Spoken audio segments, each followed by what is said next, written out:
O cheiro do mar vinha em ondas, salgado e pesado como memórias que não se dissolvem. Helena segurava a alça da pequena mala com os dedos brancos, os olhos fixos na barra do cais, onde as pessoas se movimentavam em voltas e despedidas. Havia riso, malas rolando, um soprador de vento que brincava com seus cabelos curtos e prateados. E, sobretudo, uma expectativa que ela não sabia se era de encontro ou de partida. A bandeira do navio tremulava, o sol refletia na água com pontos que pareciam pequenos olhos brilhando. E por um instante ela se permitiu imaginar que estava entrando numa promessa. Uma semana com os netos, uma fotografia perfeita no convés, sorrisos que apagariam anos de ausências. Se esta história te interessou e você quer acompanhar mais relatos como este, inscreva-se no canal, ative as notificações e deixe nos comentários de onde você está assistindo. Sua história pode inspirar outra pessoa. No bolso do casaco, o celular vibrou com insistência. Helena achou que fosse o horário do embarque anunciado, talvez um aviso qualquer. Abriu a mensagem com a mesma leveza com que se abre uma janela, sem expectativa, apenas o gesto. O nome do remetente, Rafael. As primeiras palavras a feriram como vento cortante. Mãe, pelo amor de Deus, não embarque, já conversamos, isto não é mais para você. Havia ali algo que não cabia apenas na frase.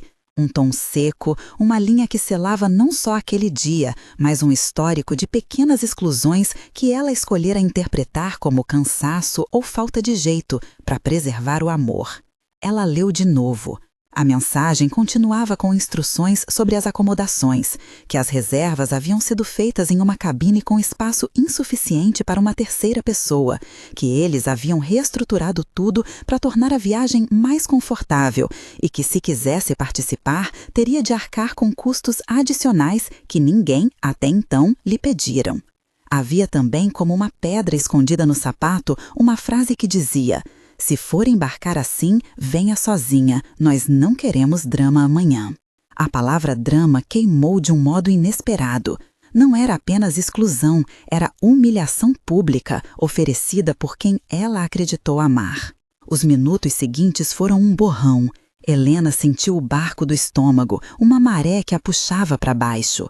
O aviso de embarque que chamava os últimos passageiros soou ao longe, quase como troça.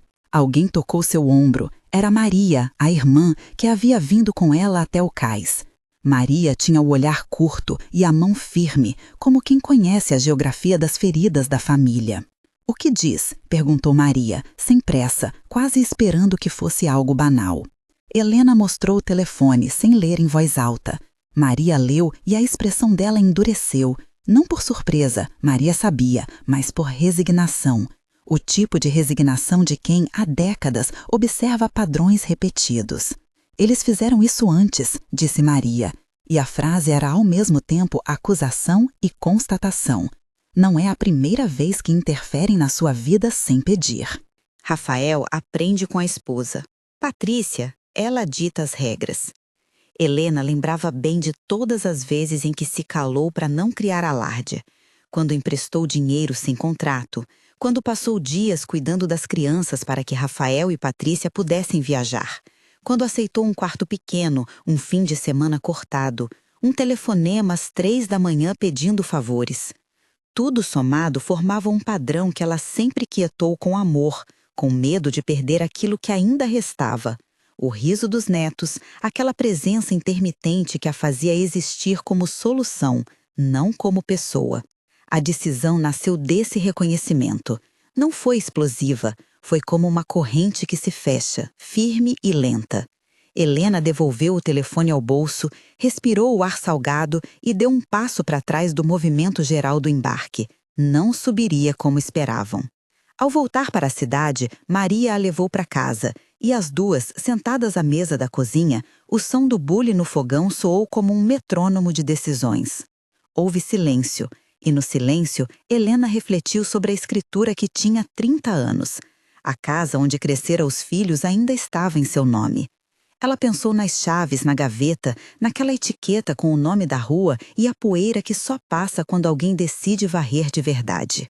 Era, pensou, o momento de traduzir mágoas em ações com fronteiras.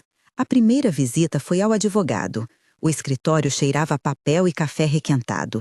O advogado, um homem de fala medida, ouviu com atenção, sem juízos muito altos. Helena contou sem rancor performado. Falou de gestos repetidos, de pedidos que viravam exigências, de promessas não cumpridas. Ele explicou o processo de venda, a documentação necessária, o tempo de registro, a possibilidade de uso do dinheiro para garantir uma vida mais livre, sem depender da boa vontade de ninguém. Ela ouviu e sentiu o alívio de quem descobre que o próprio nome pode ser instrumento de autonomia. Vai doer, ele disse, com a franqueza morna de quem já viu muitas casas passarem de mãos. Não é só sobre pedra e tijolo, é sobre o que essa casa significa para vocês. Mas tem um caminho legal, limpo, que protege seus direitos. Helena, sozinha no carro depois da consulta, tocou a aliança que usava. Lembrou dos dias em que se sacrificou por causa de um ideal, família unida, unidade a qualquer custo. Agora percebia que o custo vinha sendo sobretudo dela mesma. O coração do vespertino bateu diferente, não de pressa, mas de determinação. As semanas que se seguiram foram um entrelaçar de silêncio interno e atividade externa. Maria coordenou visitas para reorganizar a casa. Helena entrou em gavetas que não abrira em anos, encontrou cartas velhas, poemas em guardanapos, resíduos de doações sem recibo. Contrataram uma corretora amiga, ouviram 2 orçamentos, acertaram uma vistoria.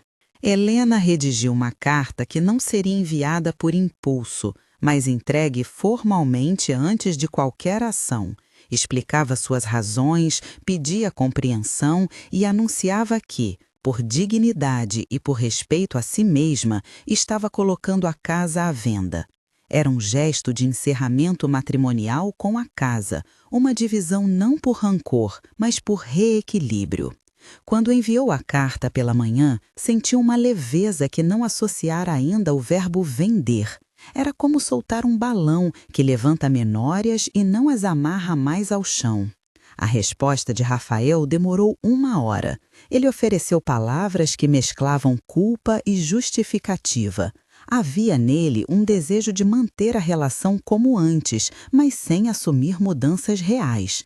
Patrícia, quando falou, tentou dissuadi-la. Mãe, pensar nisso agora, na hora da viagem, não é justo. O não é justo soou como uma revolta de acusação. A vida ela sempre deu.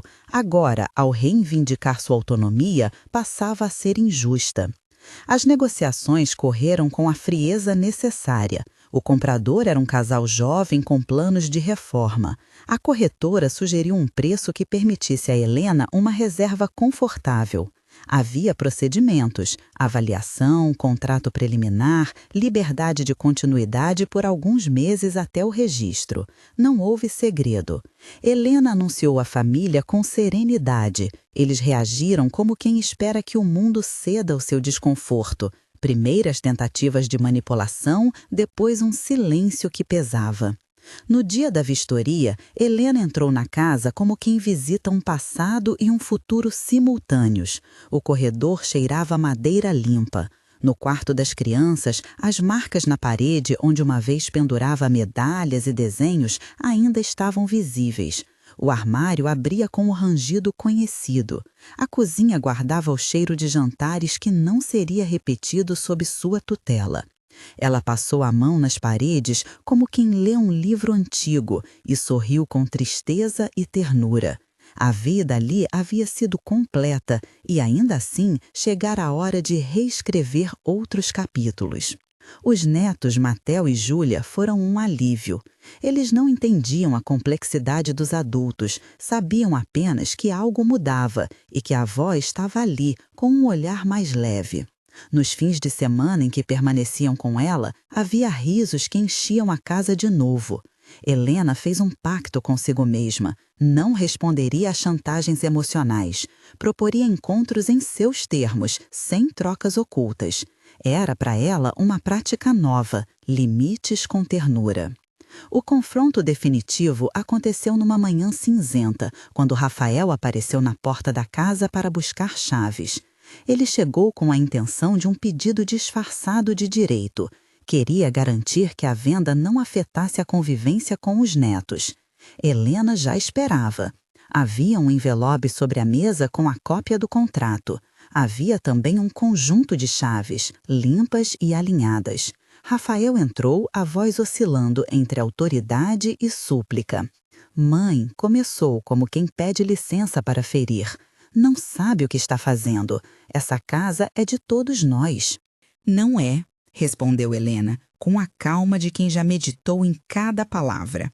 Está no meu nome. Cuidar não me dá obrigação de humilhação.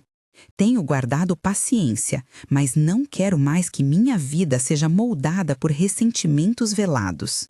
Ele avançou, falando rápido, combinando acusações e justificativas. Patrícia, ao lado, adotou a voz da indignação moral. Você não pode simplesmente decidir sozinha. Isso nos prejudica. A defesa de Helena foi simples.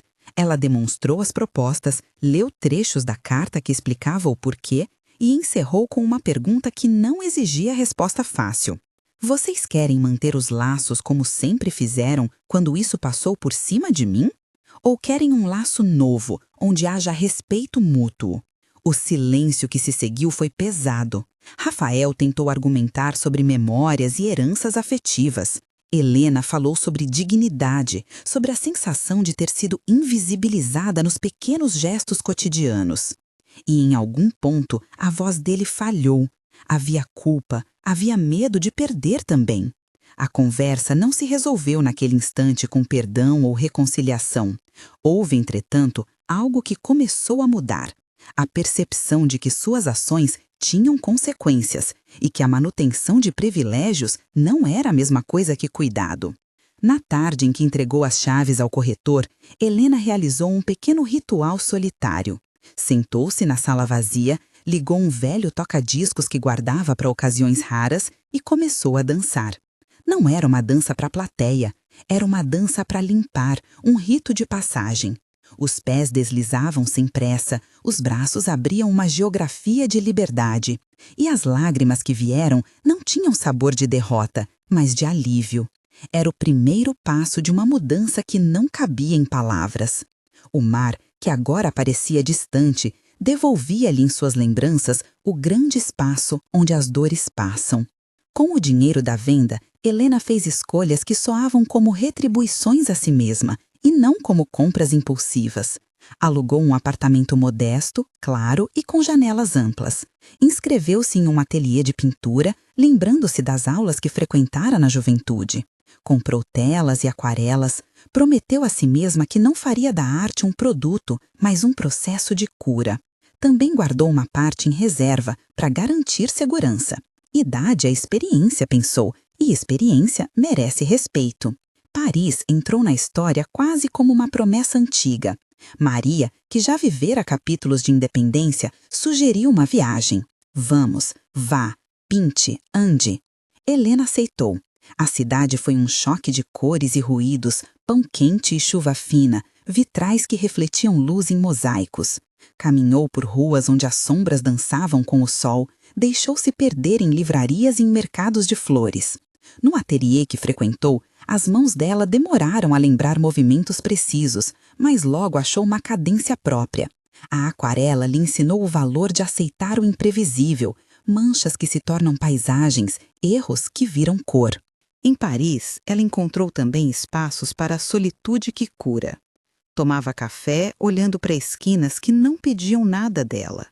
Entrou em uma aula de dança contemporânea, onde aprendeu a desalojar emoções antigas do corpo.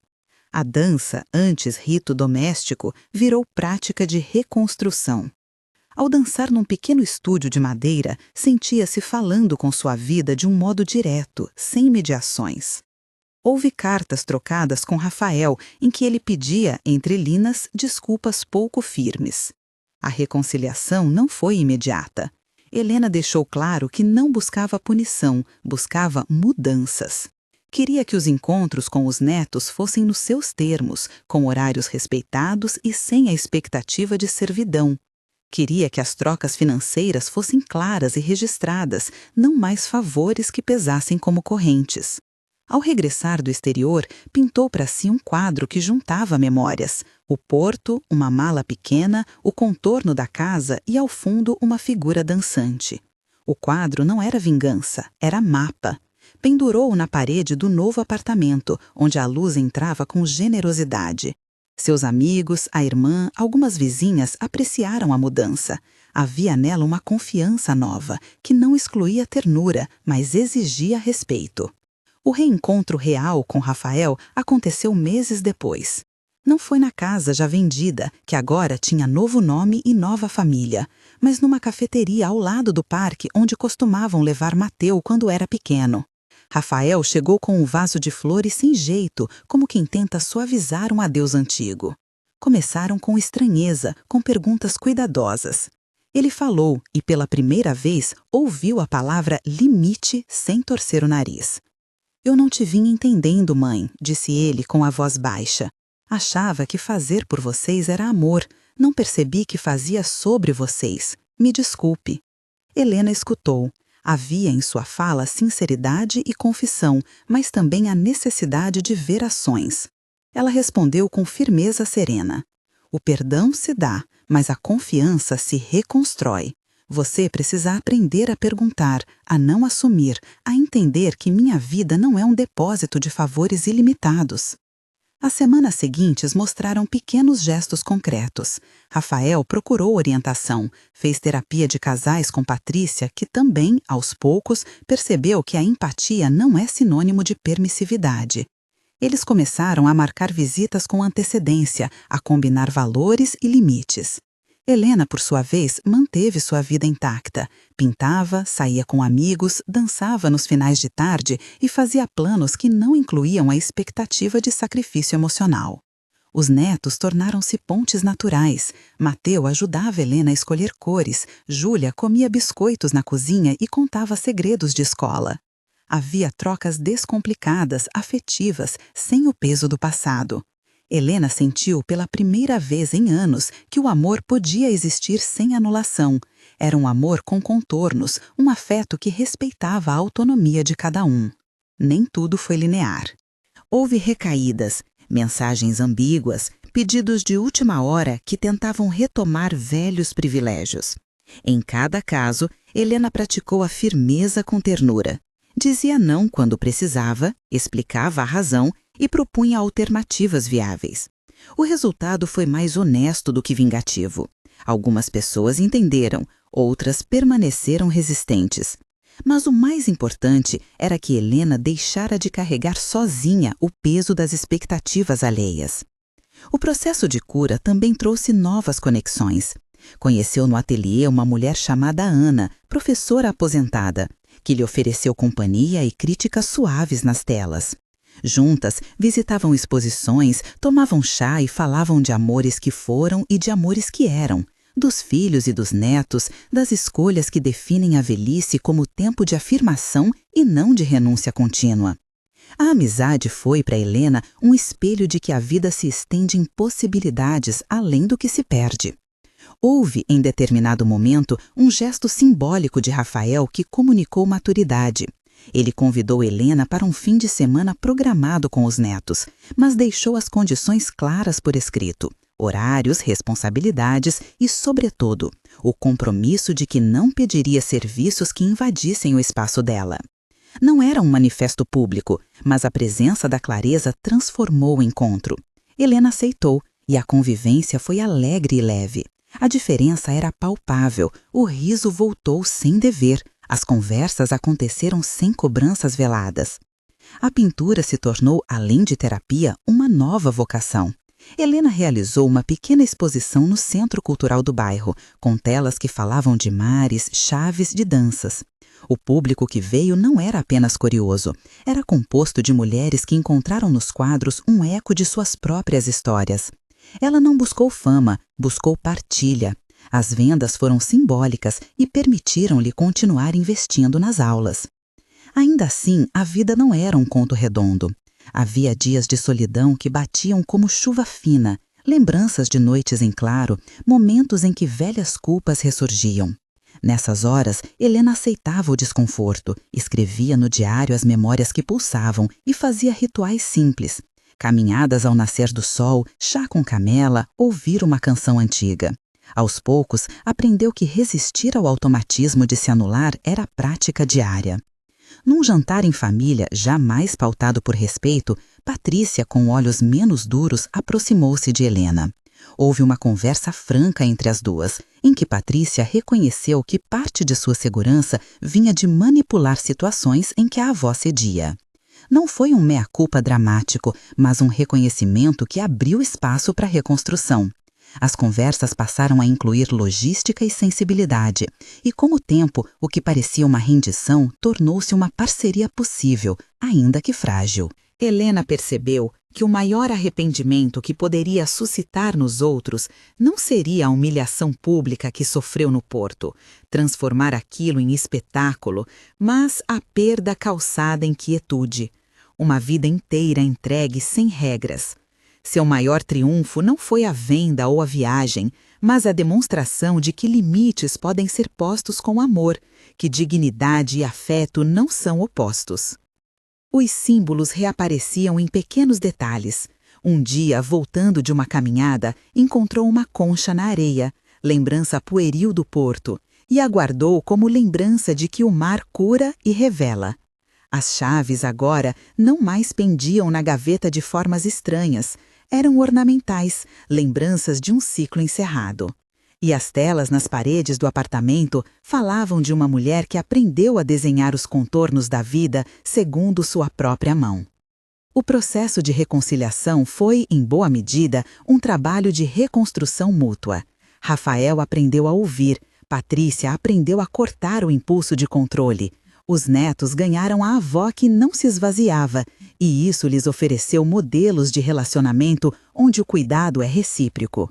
Nem tudo voltou ao lugar de antes, nem precisava.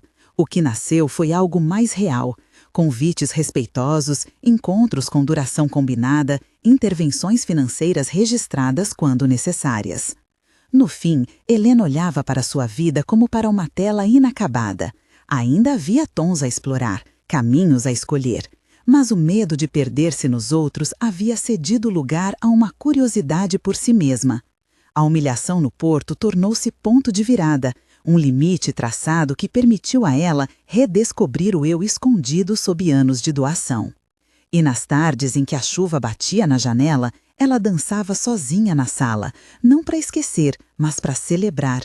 A cada passo, um pouco de chão recuperado. A cada respiração, o reconhecimento de que dignidade e afeto podem coexistir, quando se tem coragem para dizer não e para amar com fronteiras claras. As semanas se sucederam, a rotina de Helena foi ganhando contornos próprios, não mais os contornos impostos por outrem, mas aqueles que ela desenhava com a mão firme e lenta de quem voltou a habitar um corpo que lhe pertence. Havia manhãs em que o apartamento cheirava a café e tinta, tarde em que a porta se abria para acolher amigas da oficina, noites em que Rafael ria de uma lembrança qualquer e a risada lhe parecia tão natural que ela se perguntava por que, um dia, tivera medo de sorrir assim. A oficina improvisada no salão do Centro Cultural tornou-se uma espécie de reunião sagrada para mulheres que traziam vidas partidas e telas por começar. Helena não falava muito de si, deixava o trabalho falar. Mas às vezes, no meio de uma demonstração, punha a palma da mão sobre o peito e dizia com calma que aprender a traçar um limite era, por vezes, aprender a apertar um botão de luz que acendia o resto. A frase simples vinha com o peso de experiência e produzia pequenos acenos na roda. Eu não sabia que podia, disse, num desses encontros, uma mulher de cabelos brancos enrolados com pinça. Achava que já não havia mais espaço para mim. Helena sorriu e não respondeu com um conselho. Deu-lhe tinta, um pincel e a instrução singela. Pinte uma palavra que queira salvar. A palavra saiu tremida, em azul, e depois em verde, e depois em outro tom, e a sala se encheu de palavras pintadas que eram promessas ao próprio corpo. Rafael apareceu com frequência, discreto, trazendo caixas de telas que ela havia esquecido no fundo do armário. ajudando a pendurar exposições e carregando com cuidado as obras menos firmes. Havia um gesto dele que a comovia. Quando passava a mão sobre o dorso da cadeira onde ela costumava sentar, fazia um reconhecimento mudo de que ali havia um espaço que não lhe pertencia. Não havia pressa em seus encostos, apenas presença que não exigia. Patrícia foi, aos poucos, aprendendo a pautar os encontros por mensagens mais curtas, por perguntas objetivas, por horários que não invadissem. Não foi uma mudança instantânea ou total. Às vezes recuava aos velhos impulsos, ao único plano que parecia garantir seu controle. Nessas horas, Helena respirava, lembrava-se de que os hábitos antigos se repetiam como marés, inevitáveis, mas sujeitos a novos contornos com perseverança. Houve um jantar com a família em que a tensão voltou a surgir. Era um sábado e os netos haviam pedido para que Helena cozinhasse uma de suas especialidades.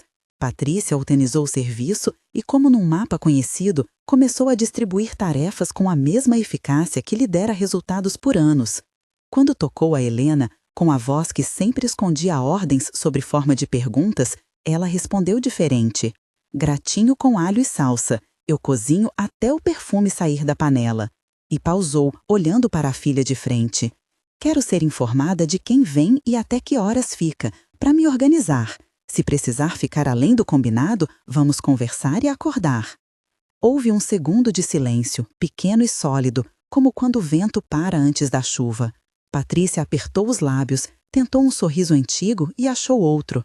Está bem, disse, e registrou no celular a concordância. A promessa ficou assim, simples, e teve o poder discreto de mudar a noite. Comida feita com amor, risos sem cobrança, ajudinha dos pequenos dentro de horários combinados. Não foi uma restauração inteira, mas foi um acerto. O convite de Rafael para uma viagem curta, uma pousada à beira-mar com passeios de manhã e poucas programações, acendeu em Helena uma mistura de expectativa e hesitação. Os fantasmas do porto passaram, às vezes como nuvens baixas que sobem e depois se desfazem. Ele falou com serenidade. Se você quiser, vamos. Se não, tudo bem. Não quero que seja uma obrigação. Aquela frase, tão simples quanto verdadeira, foi uma das maiores ofertas que ela recebera. Helena ponderou. Não por medo de perder-se de novo, mas por medo de acreditar que podia ser feliz sem que isso a obrigasse a mudar quem era. No fim, aceitou, contando seu passo em pequenos acordos. Levaria suas telas, mas definiria quando pintar. Acordariam horários de silêncio e horários de companhia. Encontrariam a cada manhã um plano analisado por ambos. A viagem foi um recorte de dias leves. Na praia, Helena reencontrou o ritmo de caminhar sem pressa, de olhar as conchas como se fossem bilhetes deixados pela vida. Encontrou uma concha maior do que a anterior e, ao segurá-la, sentiu que o mundo se movia com menos violência. De noite, ao redor da mesa, falaram de coisas pequenas, netos, séries de televisão que Rafael comentava com gosto, o domínio que Patrícia agora tentava sobre uma planilha de despesas da casa. Havia risos que se misturavam ao som das ondas e, vez ou outra, um silêncio que não exigia preenchimento. Quando voltaram, Helena percebeu que algo de sua postura mudara sem alarde. Ela se permitia agora dizer mais tarde, sem explicações. Percebeu também que podia aceitar gestos de carinho sem interpretá-los como cobrança. Isso não a transformou em alguém sem falhas, apenas em alguém mais honesta consigo mesma. O sucesso discreto da exposição no Centro Cultural abriu portas, não só para vendas de quadros, mas para convites para dar uma palestra sobre arte e limites, como a própria promotora do espaço a denominou. Helena hesitou ao aceitar. Falar em voz alta sobre vulnerabilidade e limites era, de certo modo, voltar àquilo que a feria. Mas decidiu que poderia falar como quem pinta, com gesto, com demonstração. No dia da palestra, o auditório estava modesto, com cadeiras ocupadas por vizinhos, amigas da oficina e várias mulheres que haviam visto seu trabalho. Rafael sentou-se lá, com o casaco no colo, os olhos claros como um farol discreto. Helena tomou o microfone com mãos que não tremiam tanto quanto sentia. Contou, sem exotizar o passado, sobre como uma concha e uma chave haviam virado imagens recorrentes em suas telas. Falou sobre o peso que a generosidade assumira quando se transformara em invasão. Falou, sobretudo, sobre como aprender a dizer não foi um ato de amor por si. Dizer não, ela disse olhando a plateia, não é negar afeto. É reconhecer que o afeto precisa de contornos para existir com dignidade. Alguém perguntou o que fazer quando o outro insiste, quando a família não entende. Helena respondeu com precisão de quem vivenciara aquilo. Respire, combine algo pequeno, faça um contrato se precisar. Não é legal ou romântico, é prático. Uma vida precisa de horários. E se o outro realmente ama, aceitará. Houve aplauso contido, como quem não aplaude por meramente concordar, mas por ter encontrado palavra que dá margem à própria história. Nem tudo, contudo, caminhou sem percalços. Uma manhã, ao abrir o correio, Helena encontrou um envelope sem remetente. O papel continha uma carta curta, escrita à mão. A letra era firme, com pequenas inclinações que traíam educação antiga. Vi sua exposição, dizia. Fui testemunha do que lhe fizeram no porto. Sinto muito. Queria pedir perdão, como quem fala com a maré. Havia, ao final, um nome que Helena não conhecia, e um pedido tímido, um café, apenas para que se dissipasse uma culpa de quem vira e não fizera nada. Ler aquilo foi estranho. Não era um pedido de acusação, nem um convite a reviver a dor. Era um gesto de reconhecimento. Helena hesitou. Pensou em que talvez o anonimato daquela confissão fosse um trabalho de entrega.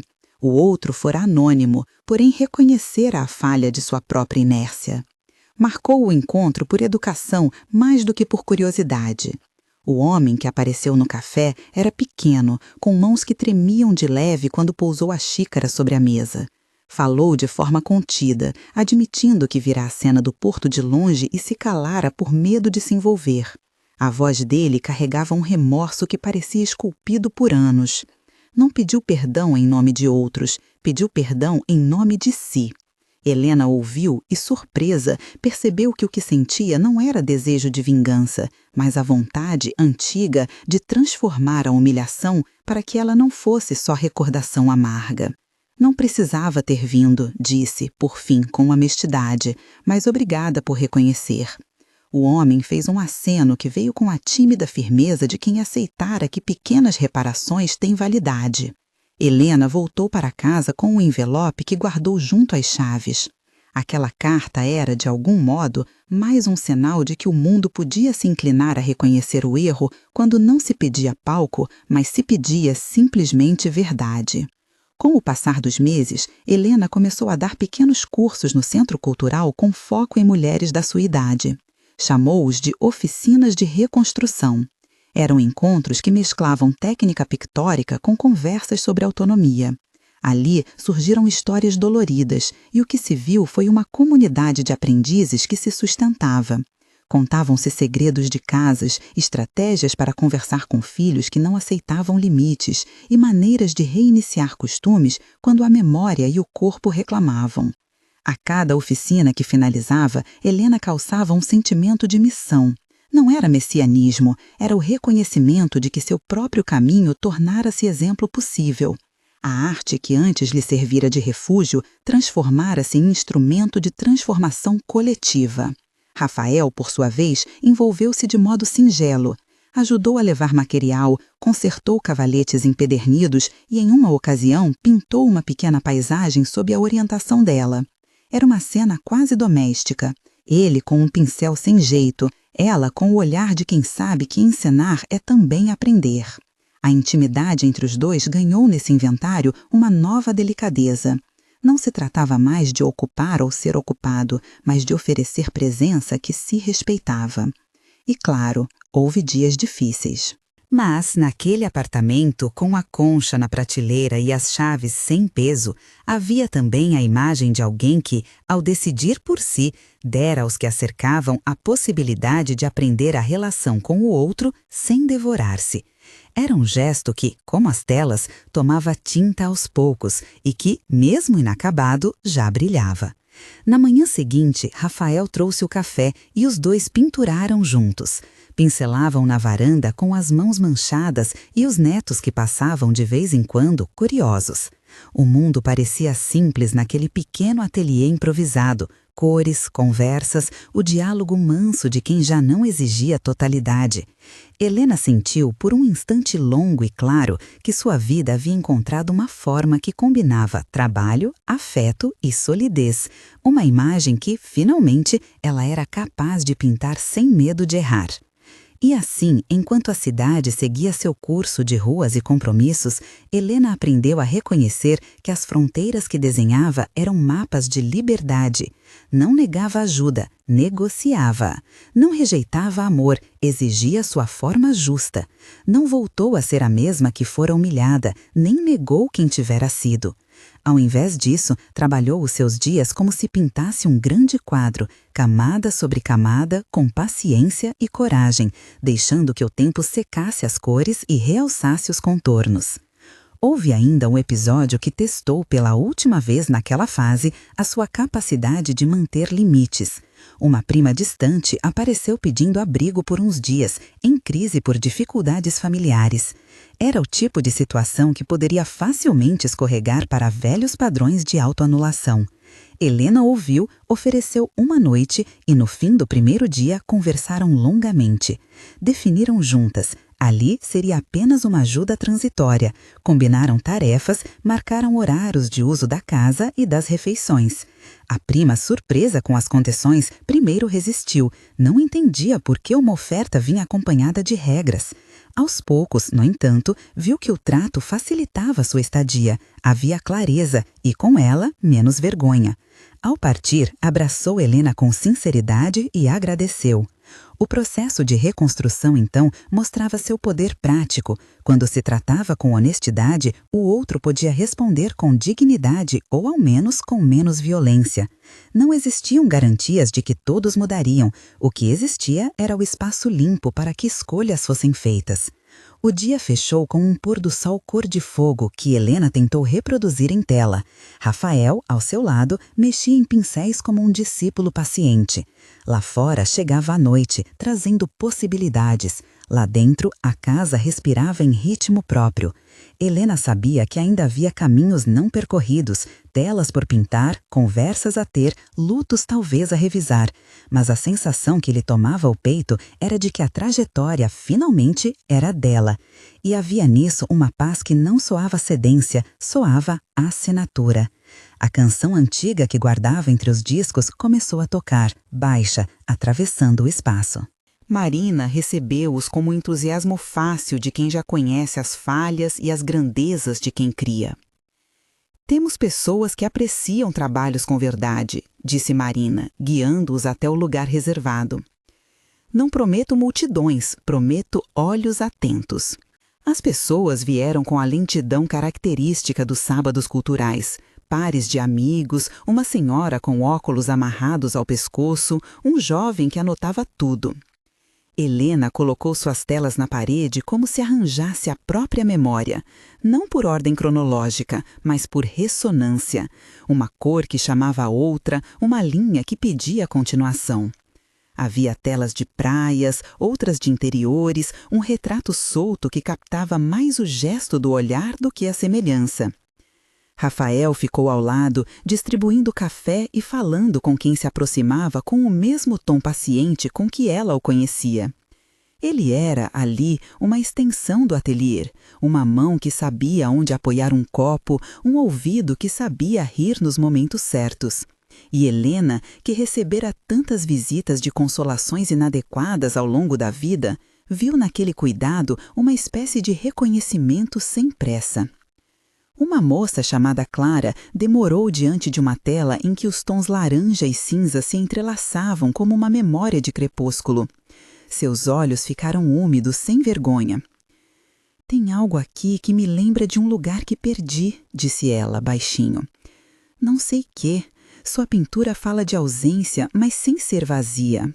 Helena olhou para a tela e sentiu a mesma sensação que tivera ao pintar, conter algo incômodo numa forma que permitisse respirar. Agradeceu com a voz leve.